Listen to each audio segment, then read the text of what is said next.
Hello everyone and welcome back to my channel. So this video is about DSSB Assistant Manager for Account Officer 2024, CGL Audit Officer and for Account Officer, and for PGD Commerce for Rajasthan, Uttarakhंड and Haryana and for KBS. तो मैंने आपको management accounting कराया था fund flow state. ठीक है, ये इसका part 2 है, प्लस इसमें आपको मैं कैश फ्लो स्टेटमेंट भी कराऊंगा। ठीक है, फिर हमारा ये पूरा एक चैप्टर कंप्लीट हो जाएगा। इसमें आपके प्रैक्टिस क्वेश्चंस है और पूरे कंसेप्ट है। सबसे पहले स्टार्ट करते हैं फंड फ्लो फ्रॉम ऑपरेशन। हमने कल किया था वर्किंग कैपिटल स्टेटमेंट। उसके बाद सेकंड चीज फंड फ्लो में क्या बनती है, फंड्स फ्रॉम ऑपरेशन। ठीक है, तो major source of working capital क्या होता है, नेट प्रॉफिट फ्रॉम ऑर्गेनाइजेशन। तो जो कंपनी का नेट प्रॉफिट होता है उसी से वो अपनी जो वर्किंग कैपिटल की नीड होती है उसको फुलफिल करती है। तो नेट प्रॉफिट फ्रॉम ऑपरेशन क्या है, is the source of fund, and net loss from operation is the use of और एप्लीकेशन ऑफ फंड। ठीक है, अगर प्रॉफिट होगा तो वो यूज सोर्स ऑफ फंड हो जाएगा, और वहीं पर अगर आपका नेट लॉस निकल के आया तो उसका मतलब यूज और एप्लीकेशन ऑफ फंड, क्योंकि अब आपको आप क्या करोगे, अपने फंड को यूज करोगे उस लॉस को एलिमिनेट करने के लिए। Profit is the result of revenue over expenses. तो प्रॉफिट आपका कैसे निकलता है कि जब आप रेवेन्यू में से एक्सपेंसेस माइनस कर देते हैं तो आपकी प्रॉफिट निकल के आ रहा है। When a business earn profit, the net working capital get increased to the extent of the profit earned. तो जब भी कोई कंपनी प्रॉफिट अर्न करती है तो उसकी नेट वर्किंग कैपिटल इंक्रीज हो जाती है। ठीक है, उसका नेट वर्किंग कैपिटल इंक्रीज हो जाएगा अगर कोई भी कंपनी क्या करती है, प्रॉफिट अर्न करती है। और कितना इंक्रीज होगा, जितना ही उसके नेट प्रॉफिट में इंक्रीज आया होगा। ठीक है, मतलब जितना उसने प्रॉफिट अर्न किया है। तो profit earn constitute an important elements of the fund provide by the operation. तो आपका जो प्रॉफिट है वो एक ऐसा सोर्स ऑफ फंड है जो कि कंपनी के ऑपरेशन, जब वो अपना रेवेन्यू अर्न करती है और माइनस अपने एक्सपेंस करती है, उससे जो उसका प्रॉफिट निकल के आता है वही सोर्स ऑफ फंड होता है। अब इसमें आइटम्स क्या क्या नेट प्रॉफिट में ऐड करने होते हैं और क्या उसमें से लेस करने होते हैं। तो वैसे अगर हम देखें, हम लोग क्या करते हैं, में रेवेन्यू को हर चीज में प्लस करते हैं और एक्सपेंसेस को क्या करते हैं, माइनस करते हैं। मगर यहाँ पर हम उल्टा चलें, सबसे पहले नेट प्रॉफिट में आपके जितने भी क्या, to arrive at the fund from operation, क्योंकि आपने नेट प्रॉफिट निकाल लिया। नेट प्रॉफिट आपका कैसे निकला था, जो आपने रेवेन्यू से एक्सपेंस माइनस कर दिए।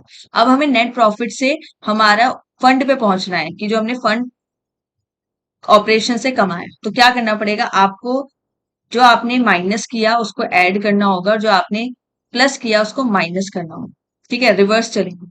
तो इसमें आपका सबसे पहले क्या आ जाता है कि ऐड क्या करना है, the non fund items which do not affect current assets or current liability and non-trading expenses and losses are added to the net profit disclosed by the profit and loss account at the end of the year। ठीक है, आपके P&L account में आपको items given होते हैं। क्या क्या given होता है, वो सारे नॉन फंड आइटम जो कि आपके करंट एसेट्स और करंट लाइबिलिटी को अफेक्ट नहीं करते हैं, और वो सारे नॉन ट्रेडिंग एक्सपेंसेस या लॉसेस जो कि आपके net profit P&L account at the end of year से आपने निकाले हैं। तो क्या क्या आइटम होते हैं, डेप्रिसिएशन ऑफ फिक्स एसेट्स, इससे आपका करंट एसेट्स करंट लाइबिलिटी पे कोई इफेक्ट नहीं आएगा। Loss on sale of fix assets, discount on issue of debenture, under writing commission, premium and on redemption of debenture, preliminary expenses, goodwill return of, deferred revenue expenses, provision for taxes, proposed dividend, and transfer to shares, transfer to reserves। तो ये चीजें आपको याद करनी है कि क्या क्या हम नेट प्रॉफिट में ऐड ऑन करते हैं। ठीक है, जितने भी आपके नॉन फंड आइटम है और जितने भी नॉन ट्रेडिंग एक्सपेंसेस हैं, ठीक है, जो आपके ट्रेडिंग से रिलेटेड नहीं है, वो सारे हम उसमें ऐड करेंगे। अब इसमें से डिडक्ट क्या करेंगे, डिडक्ट हम वो सारे such items which do not affect the current assets और करंट लाइबिलिटी। अगेन वो सारे आइटम्स को हमें माइनस करना है जो आपके करंट एसेट्स करंट लाइबिलिटी को अफेक्ट नहीं कर रहे हैं। इसमें आएंगे आपकी सारी non trading incomes and gain which be will be deducted from net profit to arrive at a fund from operation. तो ये आपको जब फंड फ्रॉम ऑपरेशन में आना है तो नेट प्रॉफिट में से आपको ये सारे इनकम और गेन्स, कौन सी इनकम और गेन्स है, ये नॉन ट्रेडिंग, इन सबको आपको लेस करना होता है। जैसे कि profit on sale of fix assets, plus क्या किया था, लॉस। ठीक है, क्योंकि ये एक्सपेंस है तो हमने इसको क्या किया था, प्लस किया था। और ये आपका गेन था, इनकम आई थी उसको हमने माइनस किया। डिविडेंड रिसीव और रिसीवेबल, अगर आपको डिविडेंड रिसीव हुआ है, ठीक है, और यहाँ पर आपका था प्रपोज डिविडेंड माइनस। तो ऐसे याद करने का तरीका है ये। इंटरेस्ट ऑन इन्वेस्टमेंट, ठीक है, आपकी एक इनकम थी non trading income. Refund of tax, जब टैक्स रिफंड हो जाता है। Profit on revolution of assets. Increase in value of goodwill and patent rights. यहाँ पर आपका माइनस क्या हुआ था, जब आपकी गुडविल क्या हो जाती है, वैल्यू फॉल कर जाती है। ठीक है, तो वो एक एक्सपेंस था आपका, तो उसको हमने प्लस किया था। यहाँ पर आपका इंक्रीज हुआ है गुडविल में या पेटेंट राइट्स, तो ये आपका गेन है, उसको माइनस करेंगे। Transfer from reserve to profit and loss account. जो भी आपके transfer from reserve to PNL account होंगे वो सारे आपके क्या हो जाएंगे, ऐड हो जाएंगे। ठीक है, तो ये आइटम सारे नेट प्रॉफिट में ऐड होते हैं। अब नेक्स्ट चीज क्या है आपकी, नेक्स्ट अब एक इलस्ट्रेशन है। ठीक है, हम इस क्वेश्चन को, इसमें आपको निकालना है calculate fund from operation. Balance sheet given है आपको 2020 की, 2021 की। प्रॉफिट एंड लॉस गिवन है, general reserve, goodwill, preliminary expenses, provision for depreciation, provision for doubtful debts. ठीक है, तो आपको प्रॉफिट से फंड फ्रॉम ऑपरेशन में जाना है, तो क्या करना है, नेट प्रॉफिट में हमने सारे नॉन ट्रेडिंग एक्सपेंसेस को ऐड करना है और माइनस करना है नॉन ट्रेडिंग इनकम या फिर जो भी आपका गेन हो। ये बैलेंस शीट बनाया है, net profit as per PNL account. अब देखो पहले प्रॉफिट आपका कितना था 2020 में 50, 2021 में कितना हो गया 65, तो नेट इंक्रीज, नेट प्रॉफिट आपका कितना आ गया 15,000। ऐड करेंगे नॉन फंडेड आइटम्स, तो अब ऐड करने वाली क्या क्या चीजें आएंगी आपकी, जनरल रिजर्व। ठीक है, 35,000 से 42,500 हो गया, तो कितना डिफरेंस आया 75। ठीक है, नेक्स्ट है आपका गुडविल। अब गुडविल हमें चेक करना है कि इंक्रीज हुआ है या फिर डिक्रीज हुआ है।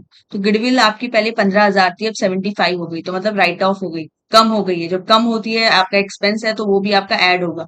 ठीक है, उल्टा चल रहे हैं, गेन को माइनस करेंगे, एक्सपेंस को ऐड करेंगे। नेक्स्ट है आपका प्रिलिमिनरी एक्सपेंसेस, 9,000 से 6,000 हो गए। प्रिलिमिनरी एक्सपेंसेस आपकी 9 से 6 हो गई, ये आपके एक्सपेंस, ये भी 3,000 यहाँ पर ऐड हो जाएंगे। अब आते हैं डेप्रिसिएशन पे, डेप्रिसिएशन देखेंगे तो 15 से 18,000, तो डेप्रिसिएशन में इंक्रीज आया है 3,000 का, उसे ऐड करना। ऐड वाले आइटम को जब ऐड करेंगे तो 21,000, तो 15,000 में 21,000 ऐड करेंगे तो ये आगे आ गया 36,000। अब माइनस करेंगे हम सारे जितने भी इसमें से एक्सपेंसेस हों, मगर इस क्वेश्चन में आपका कोई एक्सपेंस नहीं है। ठीक है, ये यहीं पर आपका क्वेश्चन कंप्लीट, ये आपका निकल के आ गया फंड फ्रॉम ऑपरेशन। नेक्स्ट है स्टेटमेंट ऑफ सोर्स और एप्लीकेशन ऑफ फंड्स। तो जो आपको मैंने बताया था फंड फ्लो में आपकी 3 स्टेटमेंट बनती है, एक तो वर्किंग कैपिटल की स्टेटमेंट, सेकंड आपका जो फंड फ्रॉम ऑपरेशन बनता है, थर्ड आपका बनेगा statement of source and application of fund. हम ये देखेंगे कि जो आपका ये प्रॉफिट आया है या फिर आपका जो सोर्स है, कौन कहाँ कहाँ से तो आप पैसा कंपनी में लगा रहे हो और उसको कहाँ कहाँ यूज कर।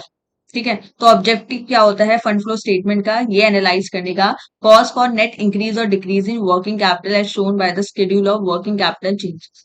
तो इसका मेन ऑब्जेक्टिव क्या है, वर्किंग कैपिटल में कितना इंक्रीज या डिक्रीज आ रहा है, जिसके लिए हम वर्किंग कैपिटल चेंज का शेड्यूल बनाते हैं।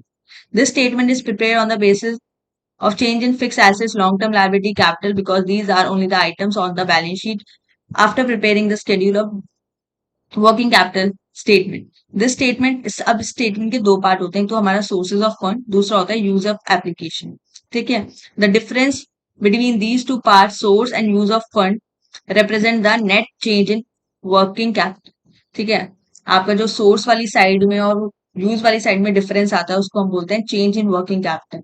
The amount of net increase और decrease as shown in fund flow statement should be equal to the amount shown by schedule working capital statement. सबसे पहले हमने वर्किंग कैपिटल की स्केड्यूल स्टेटमेंट बनाई, जितना उसमें नेट डिक्रीज आया था ना, या कितना डिक्रीज आया था, वही सेम आपका फंड फ्लो स्टेटमेंट में भी आना चाहिए डिफरेंस। ठीक है, तो कैसे बनती है आपकी statement of sources and application of fund, तो इधर की साइड आपका आएगा सारी सोर्सेज ऑफ फंड, यहाँ पर आएगा यूजेज ऑफ।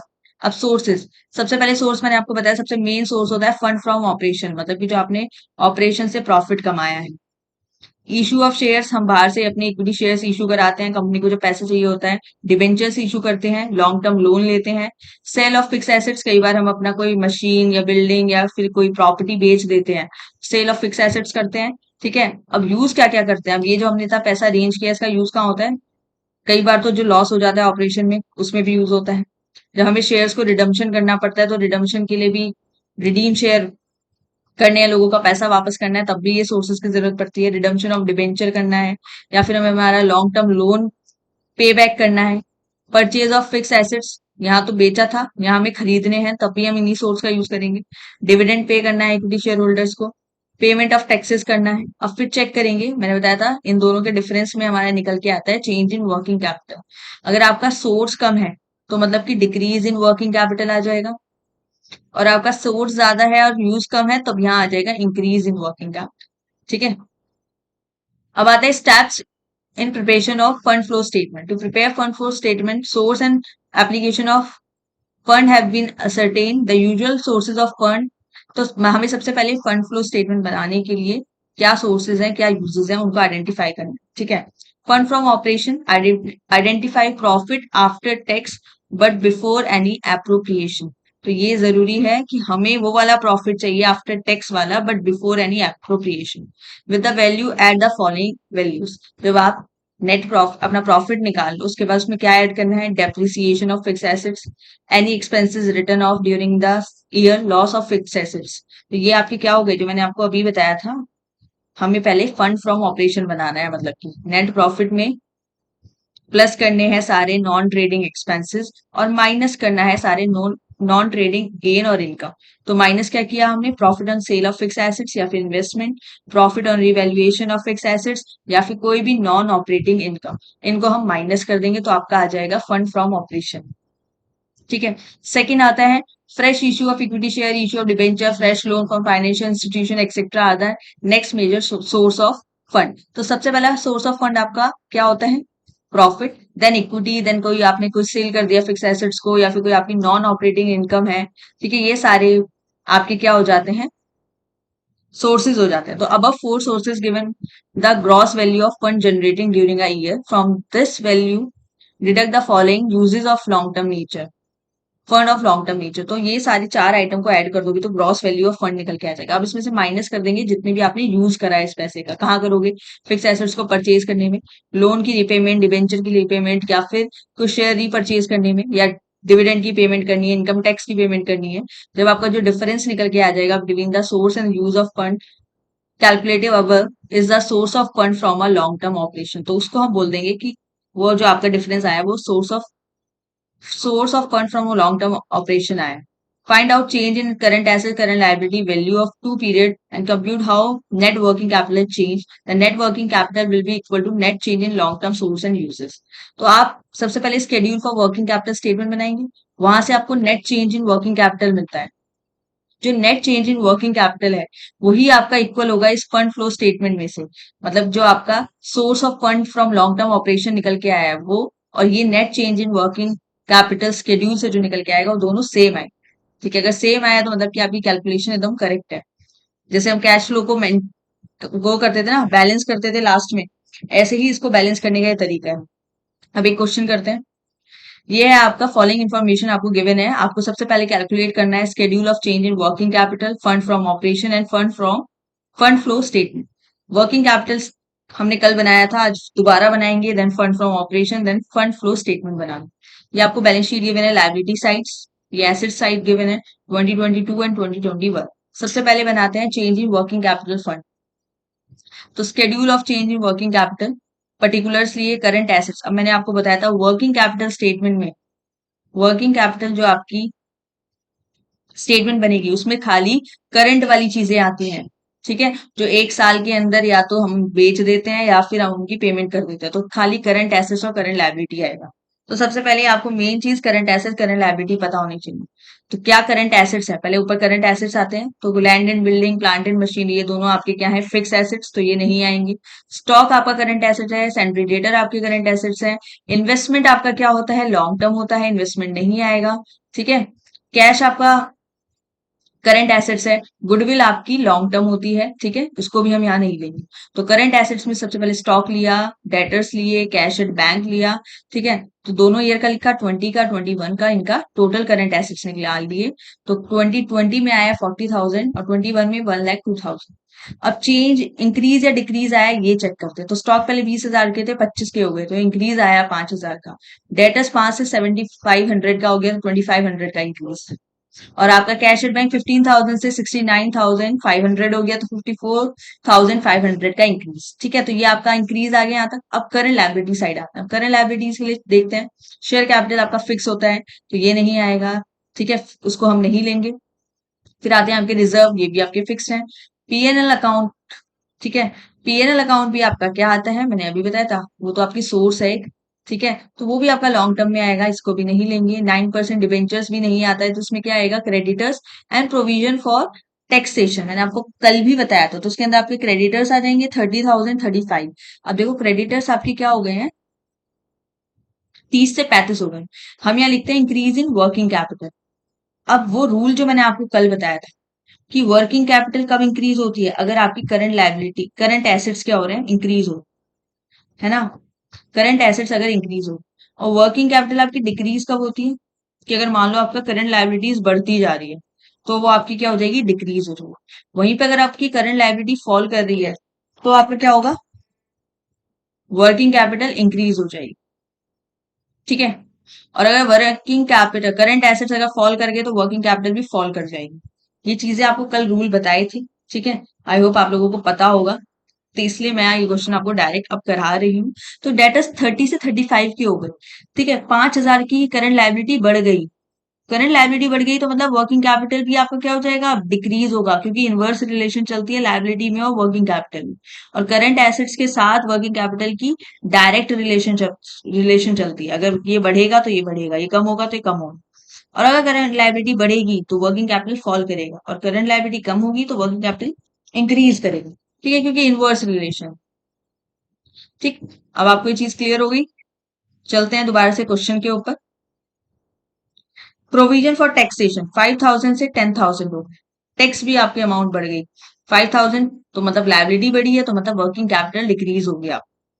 ठीक है, टोटल करंट लायबिलिटी 35,000 45,000 है।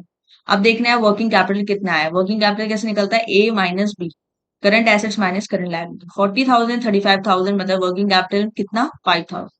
1,02,000 माइनस 47 45,000 57,000। अब देखो कितने का आपका ये, यहाँ पर आपकी 5,000 की थी, यहाँ 57,000 की। ठीक है, तो अब कितनी आपका यहाँ पर आपके क्या हुआ, लायबिलिटी फॉल, तो डिक्रीज इन वर्किंग कैपिटल, क्योंकि ये वाली साइड तो भारी है। जहां पे वैल्यू कम होती है वहां पर हम बैलेंस डालते हैं। कितना डिफरेंस आया इनका, 52,000। ठीक है, 52,000 आया। यहाँ पर नहीं, जहां पर कम है यहाँ पर डाल दिया हमने, यहाँ हमने बैलेंस डाल दिया। अब टोटल करेंगे तो दोनों बैलेंस हो जाएगा 62,000 62,000। ठीक है, जिस साइड आपका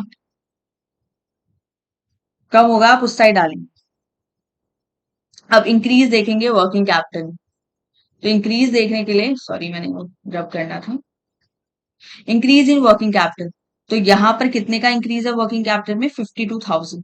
ठीक है, क्योंकि यहाँ हमने डिक्रीज, यहाँ पर कम था, यहाँ इंक्रीज आया हमारा नेट 52,000 का।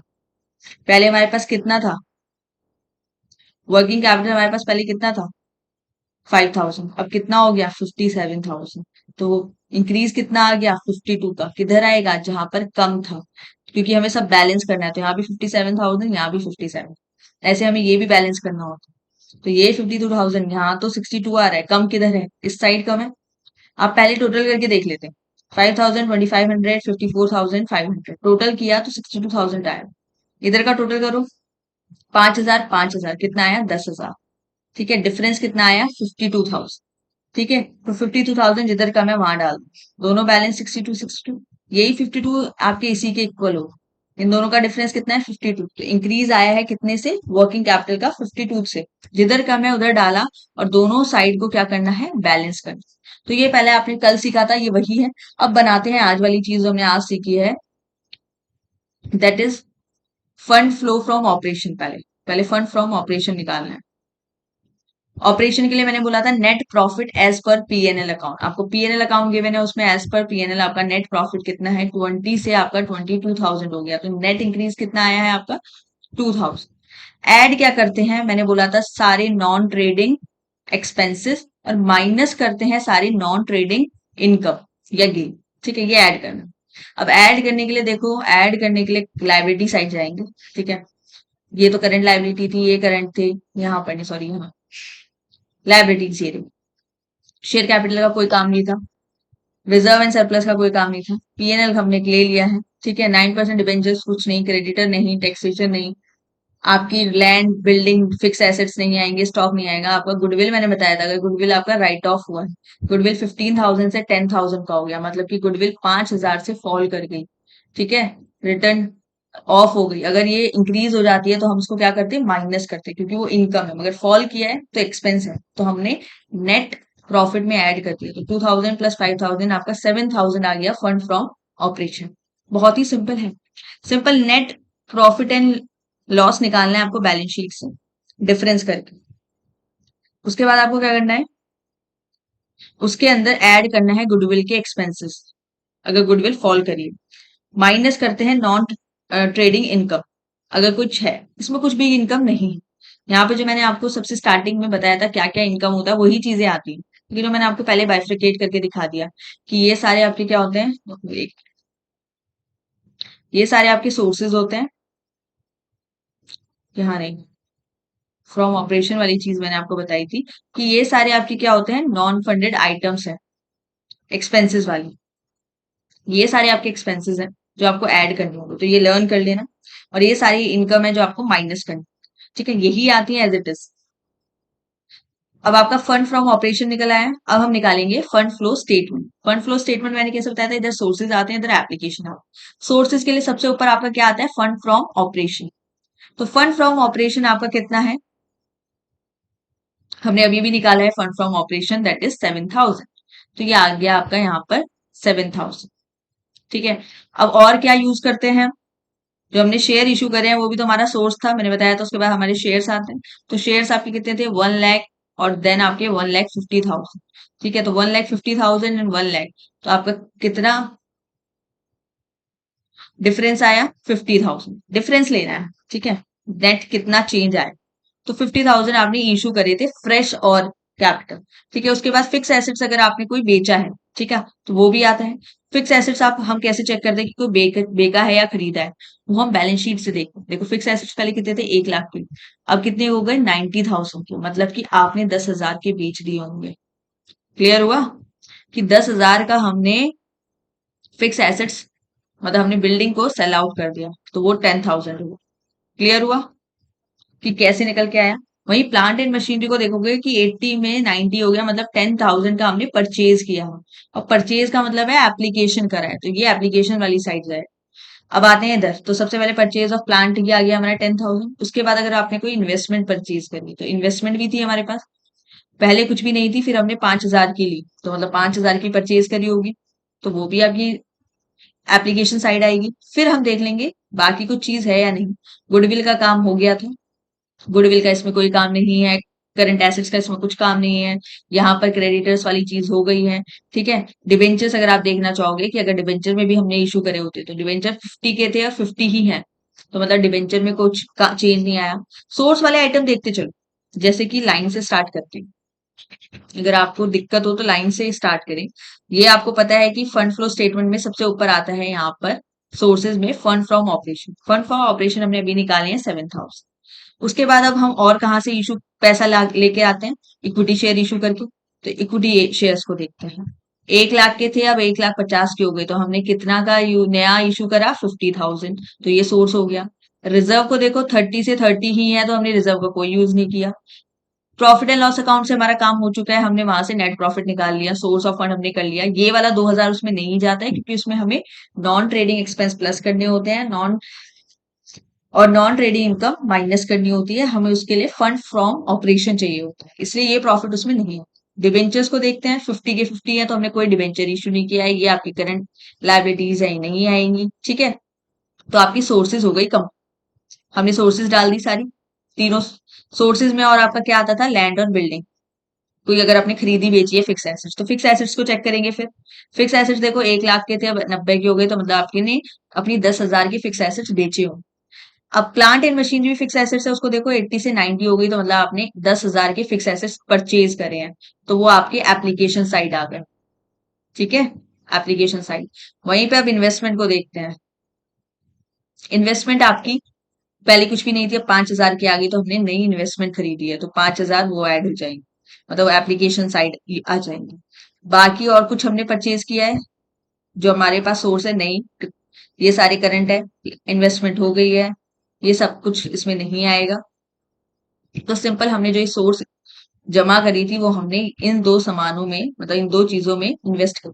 तो देख लेते हैं कौन सी साइड बड़ी आएगी। तो इसको ऐड करेंगे तो ये आपका 67,000 आ रहा है, ठीक है। और यहाँ पर आपका 15,000 है, तो ये साइड छोटी है। डिफरेंस कितने का है? 52। वो आपके क्या हो जाएगा? इंक्रीज इन वर्किंग कैपिटल, क्योंकि आपकी सोर्सेज ज्यादा है एप्लीकेशन से, तो मतलब कि आपके पास वर्किंग कैपिटल में क्या आया है? इंक्रीज आया है। और अगर आपकी एप्लीकेशन ज्यादा होती है और वर्क सोर्स कम होती तो फिर आ जाता है डिक्रीज इन वर्किंग कैपिटल, फिर यहां पर वैल्यू आती। ठीक है, अब मैंने क्या बताया था, जो आपका फंड फ्रॉम ऑपरेशन में से नेट इंक्रीज निकल के आता है, इसमें से फंड फ्लो स्टेटमेंट में से, वो आपका इक्वल आएगा जो आपने वर्किंग कैपिटल स्केड्यूल बनाया है उसके नेट इंक्रीज से। वो भी कितना आया आपका? 52,000। तो इसका मतलब आपका क्वेश्चन बिल्कुल सही किया है। ये इसको वहीं आप जब क्वेश्चन करेंगे वहीं के वहीं आपका सॉल्व हो जाता है, आपको खुद पता चल जाता है हमने सही किया है नहीं। सेम ऐसा ही एक और क्वेश्चन है, ये आप लोगों के लिए है, इसका स्क्रीनशॉट लें, ठीक है, सॉल्व करें। मैंने इसका सोल्यूशन भी प्रोवाइड किया है, तो आप सोल्यूशन देखो यहाँ पे, इसका भी फोटो ले लेना, schedule for of change in working capital. फिर मैंने फंड फ्लो स्टेटमेंट बनाई है, ठीक है, फंड फ्लो स्टेटमेंट बनाया हुआ है, चेंज इन वर्किंग कैपिटल है, फंड फ्लो स्टेटमेंट है, ठीक है। यहाँ पर आपके वर्किंग नोट बना के दिखाए हैं अपना, जैसे बिल्डिंग में अगर कोई डेप्रिसिएशन आएगा तो वो माइनस करना है, प्लांट एंड इन्वेस्टमेंट में कुछ किया है तो ये टैक्सेशन की कुछ चीजें हैं, ठीक। तो ये आपसे हो जाएगा, इसको आप करिएगा, ये आपका होमवर्क है। ये आपका स्केड्यूल फॉर वर्किंग कैपिटल, ठीक है, नॉर्मल है, आप कर पाओगे।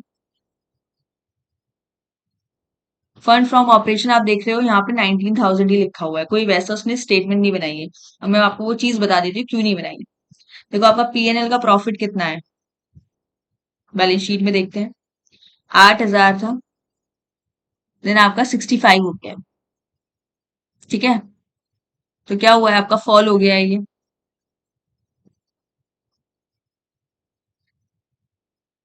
फंड रिसीव्ड, तो plus minus minus minus minus आपका क्या हो जाएगा? प्लस हो जाएगा। तो प्लस करेंगे तो ये आएगा, एक मिनट बेटा, 8,000 फंड रिसीव फ्रॉम ऑपरेशन। उन्होंने इसकी कैलकुलेशन नहीं करी है, वो आप लोग करिएगा, हो जाएगा, ठीक है। ये होमवर्क है कि मुझे बताना कि आपके 19,000 आया है नहीं आया, नहीं आया तो नेक्स्ट क्लास में आपका निकाल के दिखाऊंगी, जैसे हमने प्रीवियस क्वेश्चन में किया है वैसे ही आपका फंड फ्लो स्टेटमेंट निकलेगी, ठीक है। अब जो नेक्स्ट इंपॉर्टेंट चीज है वो है कैश फ्लो स्टेटमेंट, वो भी मुझे जल्दी से करानी है। देखो फंड फ्लो स्टेटमेंट और कैश फ्लो स्टेटमेंट थोड़ा सिमिलर लगता है, मगर थोड़ा सा इनमें डिफरेंस होता है, ठीक है। इनकी कैलकुलेशन अलग है, इनका फॉर्मेट यूज क्यों करते हैं, कब करते हैं, इनमें थोड़ा डिफरेंस है। देखो जो कैश फ्लो स्टेटमेंट है वो खाली इनफ्लो आउटफ्लो देखती है, कैश और कैश इक्विवेलेंस का, जो भी कैश रिलेटेड है खाली वो। वहीं पे फंड फ्लो क्या देखती है? कितना भी फंड्स इनफ्लो आउटफ्लो हो रहा है, चाहे वो मशीन बेच के, खरीद के, चाहे इक्विटी शेयर इशू करके, या फिर किसी भी तरीके से लोन लेकर चाहे आप फंडिंग अरेंज कर रहे हो, वो उस सबको कंसिडर करता है। वहीं पे कैश फ्लो खाली कैश का कितना इनफ्लो आउटफ्लो हो रहा है उसको देखता है, ठीक है। Through cash flow statement and attempts made to focus on cash and cash equivalent, तो कैश फ्लो खाली फोकस करती है कि कितना कैश आ रहा है, कैश में, शेयर्स की फॉर्म में नहीं, कैश की फॉर्म में कितना आ रहा है, कितना जा। इनफ्लो का मतलब क्या है कि may be due to issue of shares, sale of fix asset, sale of investment. Inflow का आपको पता है सोर्स हम कहाँ से लाते हैं? शेयर से करके, शेयर कैपिटल से करके। किसकी फॉर्म में आ रहा है? कैश की फॉर्म में आना चाहिए। आउटफ्लो का मतलब है फिक्स एसेट परचेज कर लिया, रिडेम्पशन कर लिया प्रेफरेंस शेयर का। डिफरेंस बिटवीन इनफ्लो आउटफ्लो आपका क्या निकालता है? डिफरेंस बिटवीन इनफ्लो आउटफ्लो आपका निकल के आता है कैश एंड कैश इक्विवेलेंट। इस टर्म है नेट इंक्रीज और decrease in cash and cash equivalent as the case में भी। इसमें आपका था increase in decrease in working capital, इसमें आता है increase in decrease in cash and cash equivalent. अब कैश एंड कैश इक्विवेलेंट क्या होता है, ये भी इंपॉर्टेंट है, थ्योरी पॉइंट ऑफ व्यू से एमसीक्यूज आ जाते हैं कि अकाउंटिंग स्टैंडर्ड 3 रिवाइज में है कैश एंड कैश इक्विवेलेंट के बारे में। कैश का मतलब है cash in hand, demand deposit with bank. और कैश इक्विवेलेंट का मतलब क्या है? वो सारी short term highly liquid investment that are readily convertible into a known amount of cash and which are subject to insignificant risk of change in value. तो वो सारे आपके इन्वेस्टमेंट लिक्विड इन्वेस्टमेंट्स जिनको आप इजीली कन्वर्ट कर सकते हैं cash में और उसकी वैल्यू में कुछ फॉल नहीं आएगा। ठीक है, अब आता है प्रिपरेशन ऑफ कैश फ्लो कैसे बनती है। तो आपको पता होगा, आपने क्लास 12th में पढ़ा था कि आपका सबसे पहले निकालते हैं हम calculation of cash flow from operating activities, second निकलता है cash flow from investing activities, third निकलता है cash flow from financing activity, फिर आपका नेट इंक्रीज या डिक्रीज कितना आया कैश एंड कैश इक्विवेलेंट में, आप वो निकाल लेते हो। ऑपरेटिंग का मतलब है जो आपकी ऑपरेशन से आपका कैश निकलता है। इन्वेस्टिंग में मतलब जो हम फिक्स एसेट्स में अपना पैसा लगाते हैं। ठीक है, जब हम फिक्स एसेट्स खरीदते हैं ना, कोई लैंड बिल्डिंग, ठीक है, या कोई प्लांट मशीनरी, अगर हमने ये सारी चीजें खरीदी है तब हम लगाते हैं, हमारा उसको इन्वेस्टिंग में डालते हैं। जो भी हमने कोई लॉन्ग टर्म एसेट्स परचेज करे हैं वो आपकी इन्वेस्टिंग में आ गए। वहीं पे फाइनेंसिंग में मतलब आपने कोई इक्विटी शेयर या प्रेफरेंस या डिविडेंड या कोई लोन की पेमेंट करी है, वो सारा आपका फाइनेंसिंग का आता है, मतलब कि जो जिससे आप बिजनेस को फाइनेंस कर रहे हैं। ठीक है, इसमें करंट एसेट्स या करंट लायबिलिटी वाली चीजें नहीं आई। ठीक, और इसके अंदर ऑपरेटिंग वाले में आपकी करंट वाली चीजें आती हैं, और भी बहुत सारी चीजें हैं वो सब पढ़ेंगे। तो सबसे पहले पढ़ते हैं cash flow from operating activities with the help of income statement. जो आपको इनकम स्टेटमेंट गिवन होती है करंट ईयर की और कंपैरेटिव बैलेंस शीट गिवन होती है, उसके साथ कुछ एडिशनल इंफॉर्मेशन गिवन होती है, उससे आप अपनी ऑपरेटिंग एक्टिविटीज निकालते हैं। जैसे कि cash receive from sale of goods और रेंडरिंग सम सर्विसेज। जो आपको कैश मिला है, जो आपने गुड्स बेचे हैं। अब गुड्स क्या होते हैं, आप रोज बेचते हो, है ना, जिसका रोजाना का बिजनेस है तो वो गुड्स रोज बेचेगा, खरीदेगा, तो वो उसके कैश में आएंगे। आपको कोई कैश रिसीव हुआ एज अ रॉयल्टी फीस या कमीशन या अदर रेवेन्यू, कैश अगर आपने पे किया है किसी सप्लायर को गुड्स या सर्विसेज के लिए, कैश अगर आपने अपने एम्प्लॉय को paid to supplier, pay to employee on और behalf of the employees, employee के लिए अगर कोई कैश पे किया है, आपने कैश रिसीव या पे किया है इंश्योरेंस कंपनी को, प्रीमियम क्लेम करी है, एन्यूटी या कोई अदर पॉलिसी मिली है, या फिर कैश पे किया है अपने इनकम टैक्स के लिए, या फिर आपको रिफंड आया है, मतलब आया होगा तो ऐड, नहीं गया होगा तो माइनस। सिंपल बात है, अभी हम देखेंगे क्या चीजें आती है। कैश रिसीव और paid for future contract, forward contract, option contract, swap contract. ठीक है, ये सारी चीजें आती हैं आपकी इसके अंदर। नेक्स्ट आता है आपका, इसमें दो मेथड्स होते हैं कैश फ्लो को निकालने, एक तो होता है डायरेक्ट मेथड, एक होता है इनडायरेक्ट। डायरेक्ट में क्या होता है, this method figures of income statement, example sale purchase stock exchange are to be are to analyze to convert income statement based on cash basis. तो हमारे पास इनकम स्टेटमेंट होती है जिसमें सेल परचेज स्टॉक्स सब कुछ गिवन होता है, हम उस इनकम स्टेटमेंट को कन्वर्ट कर लेते हैं कैश बेसिस को। ठीक है, in this method cash receive from sale and cash paid for purchase of and expenses will be ascertain. तो इस स्टेटमेंट से हमें क्या मिलता है कि सेल करके हमें कितना कैश हमने बेचा है और पे किया है एक्सपेंसेस पे, परचेजेस पे, और कितना हमें सेल से आया है। तो कैश फ्रॉम ऑपरेटिंग एक्टिविटीज कैसे निकलता है, cash receive from sales customer. अब देखो, हमें सेल से पैसा मिलता है कैश की फॉर्म में, वो लिया, उसमें से हम माइनस करेंगे अगर हमने किसी सप्लायर या एम्प्लॉय को कैश पे किया है, तो आपका निकल के आ जाएगा net cash from operating activities. ठीक है, फिर उसमें नेक्स्ट स्टेप होती है calculation of cash receive from sales. ठीक है, अब ये मैंने शॉर्ट में बताया कि बेसिक हमें ये चीज करनी होती है, इनकम में से जो कैश की बेसिस में मिली है माइनस करने एक्सपेंसेस, तो आपका नेट कैश फ्रॉम ऑपरेटिंग आ जाएगा। अब क्या क्या आता है सेल्स में, कैश सेल आ गई, आपकी क्रेडिट सेल आ गई, ऐड करते हैं ओपनिंग डेटर्स या फिर बीआर, माइनस करते हैं क्लोजिंग डेटर या फिर बीआर, तो आपका total cash realised from sales निकल के आ जाए। ठीक है, आपने उधार पे भी पैसा सामान बेचा होगा तो कैश सेल भी हुई होगी और प्लस क्रेडिट सेल भी हुई होगी। ठीक है, प्लस इसमें आपने कोई ओपनिंग आपके डेटर्स है, आपने पैसा, या फिर बीआर है, पुराने आपके जिसको आपने उधार पे सामान बेचा था वो लोग हैं, उन्हें प्लस करते हैं, माइनस करते हैं जो आपकी क्लोजिंग लास्ट में आपके इस ईयर में आपने कोई डेटर नए उधार के बनाए हैं या बीआर, उनको माइनस कर देंगे, तो आपका टोटल कैश रियलाइज्ड, मतलब कि जो आपको टोटल कैश इस साल में मिलना था वो आपका निकल के आ जाएगा। सेकंड स्टेप आता है कि आपने सप्लायर्स को क्या पेमेंट करी है। देखो, कॉस्ट ऑफ गुड्स सोल्ड निकलती है सबसे पहले, क्योंकि आपने गुड्स बनाए हैं तो उसकी कॉस्ट होगी, उसमें ऐड करते हैं क्लोजिंग स्टॉक, माइनस करते हैं ओपनिंग स्टॉक। ठीक है, तो आपका टोटल परचेजेस निकल के आ जाएगा।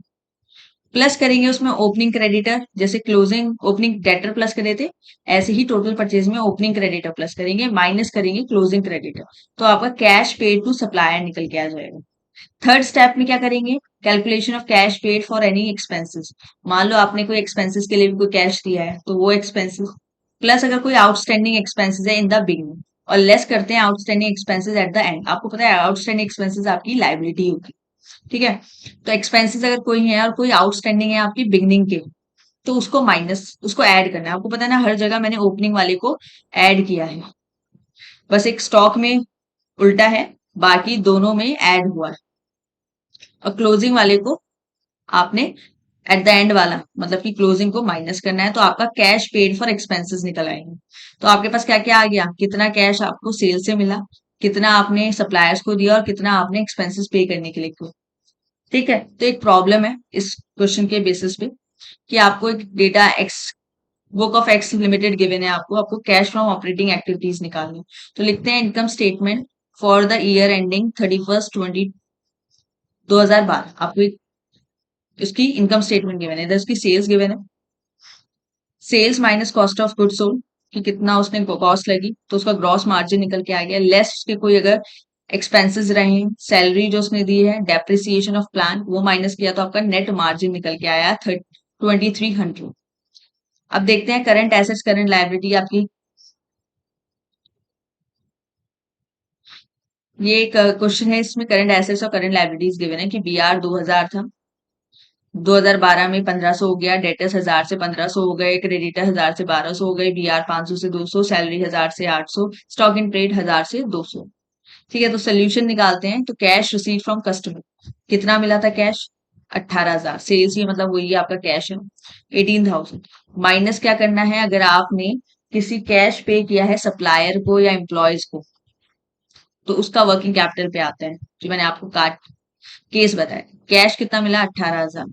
ऐड क्या करना है, पहले ओपनिंग डेटर्स। तो देखो ओपनिंग डेटर्स मतलब कि बिगिनिंग में, तो बिगिनिंग आपका कौन सा हो गया है, प्रीवियस ईयर आपका ये वाला, ये आपका बिगिनिंग रहा होगा, और ये 31 मार्च आपका क्या हो जाएगा, क्लोजिंग हो जाएगा। तो बिगिनिंग में आपके कितने थे वो, 1000। तो 1000 बिगिनिंग वाले, ओपनिंग वाले को ऐड करेंगे, क्लोजिंग वाले को माइनस। ऐसे ही क्रेडिटर की साइड में जब इसको प्लस करेंगे और क्लोजिंग वाले को माइनस, बीआर को भी क्या करेंगे, प्लस ओपनिंग वाले को और क्लोजिंग वाले को माइनस। तो वही किया है, ओपनिंग डेटर को प्लस किया है, ओपनिंग डेटर को प्लस किया है, तो 3000 प्लस, तो 18 में 3 प्लस किया 21,000। माइनस करेंगे क्लोजिंग डेटर कितने थे, 1500, क्लोजिंग बीआर थे 1500, टोटल 3000 माइनस कर दिया, तो कैश रिसीव फॉर कस्टमर आ गई 18,000। ठीक है, अब आएगा B part, cash paid to supplier and employees. Supplier को जो आपने पेमेंट करनी है, तो सबसे पहले आपको कॉस्ट ऑफ गुड सोल्ड लगती है। तो कॉस्ट ऑफ गुड सोल्ड आपको क्वेश्चन में गिवन है यहाँ पर 12,000, तो 12,000 ले लिया। ठीक है, 12,200, 12,200 था। ऐड करते हैं ऑपरेटिंग एक्सपेंसेस। ठीक है, कोई भी ऑपरेटिंग एक्सपेंसेस अगर आपको लगे, तो ऑपरेटिंग एक्सपेंसेस आपको गिवन है यहाँ पर कितने, 2,000 के। तो हमने क्या किया है, यहाँ पर 2,000 प्लस इसमें सैलरी भी थी। ठीक है, सैलरी भी आती है, हमने क्वेश्चन में करा, तो सैलरी भी आप देख लेंगे, सैलरी भी आपको गिवन है कितनी, 1,000।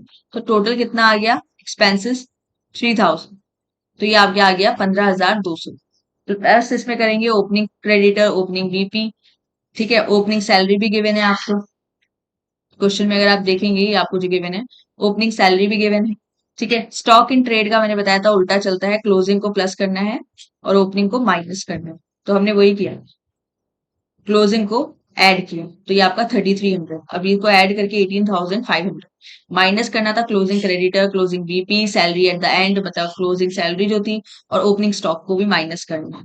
तो 3,200 माइनस करेंगे, तो कैश जो आपने सप्लायर को पे किया है वो है 15,300। ठीक है, बस आपको इतना ही करना था, ये हमने अपनी स्टेटमेंट दिखा दी। ठीक है, अब आते हैं डायरेक्ट मेथड। डायरेक्ट मेथड ज्यादा पूछा जाता है। डायरेक्ट मेथड में जब हम ऑपरेटिंग एक्टिविटीज को अलग से दिखाते हैं कि उसमें कितना इंक्रीज डिक्रीज आया, इन्वेस्टिंग एक्टिविटीज में कितना इंक्रीज डिक्रीज आया, ये चीजें हमारी अलग से आती, इसको हम करेंगे कल। So that's all for today. I hope you guys like this session, so please like share and subscribe my channel. Thank you.